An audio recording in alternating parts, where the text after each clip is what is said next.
தமிழக மக்கள் மோசமான ஆட்சியினால் எல்லா விதத்திலும் பாதிக்கப்பட்டு கொண்டிருக்கிறார்கள்.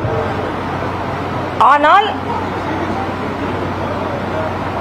தமிழக முதலமைச்சர் ஸ்டாலின் ராமநாதபுரத்தில் போய் நின்று கொண்டு கச்சத்தீவை பற்றி பேசுகிறார். எந்த ராமநாதபுரத்தில்? மரியாதைக்குரிய பாரத பிரதமர் வந்த ராமநாதபுரத்துக்கு வந்து ராமேஸ்வரத்துக்கு போய் 600 கோடி ரூபாயில பாம்பன் பாலத்தை திறக்க போறார். அதுக்கு வரவேற்க போகவில்லை.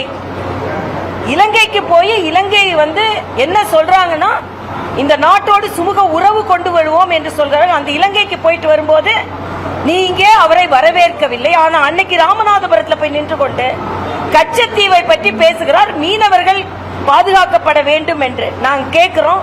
இன்னைக்கு கரூர் விஷயத்தை முற்றிலுமாக மடைமாற்றம் செய்வதற்காக ராமநாதபுரத்தில் சென்று அப்படி பேசுகிறார். கரூர்ல இன்னுமே ஏன் அந்த மிக துன்பம் நடந்தது, கொடுமை நடந்தது என்றால் அதற்கு முழு அரசாங்கம் பொறுப்பு. அரசாங்கம் எந்த வகையில் அனுமதி கொடுக்க வேண்டுமோ அந்த வகையில் கொடுக்கல. இது அரசாங்கம் வந்து எதிர்கட்சிகளை ஆக்கி மணி வரைக்கும் எங்க நிக்கிறது, எங்க போறது, எந்த இடம் இது சொல்லாம அவங்களை பிரச்சனைக்குள்ளாக்கி ஒரு நிகழ்ச்சியை நடத்த விடாம பண்றதுல திராவிட முன்னேற்ற கழக மாடல், திராவிட மாடல் இன்று திமுக மாடல், திராவிட மாடல் இன்று செயலாற்றி கொண்டிருக்கிறது.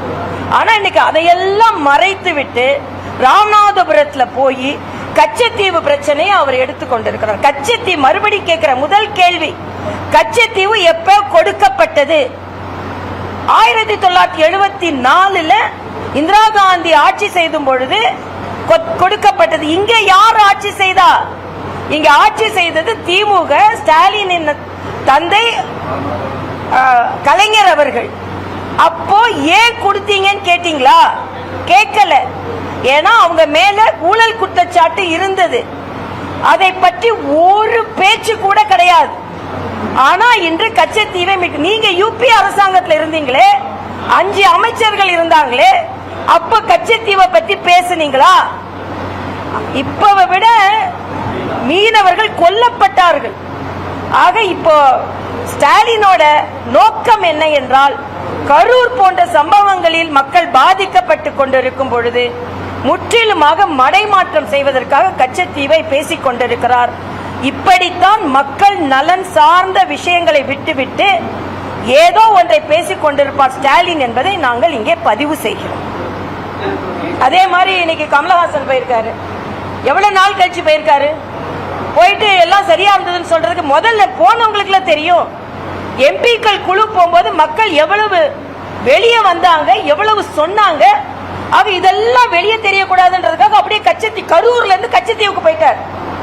கரூரை பாருங்க, அப்புறம் கச்சத்தீவை பார்க்கலாம். கச்சத்தீவை தான் நீங்க ஆட்சி செய்யும் பொழுது அதை பத்தி சிந்திக்கவே இல்லை. ஆக இதே மாதிரிதான் இவங்க அரசியல்ல உண்மையான பிரச்சனை ஒரு இடத்துல இருக்கும் பொழுது இன்னொரு பிரச்சனைக்கு மடைமாற்றம் செய்து கொண்டிருக்கிறார்கள். இதை நாங்கள் வன்மையாக கண்டிக்கிறோம்.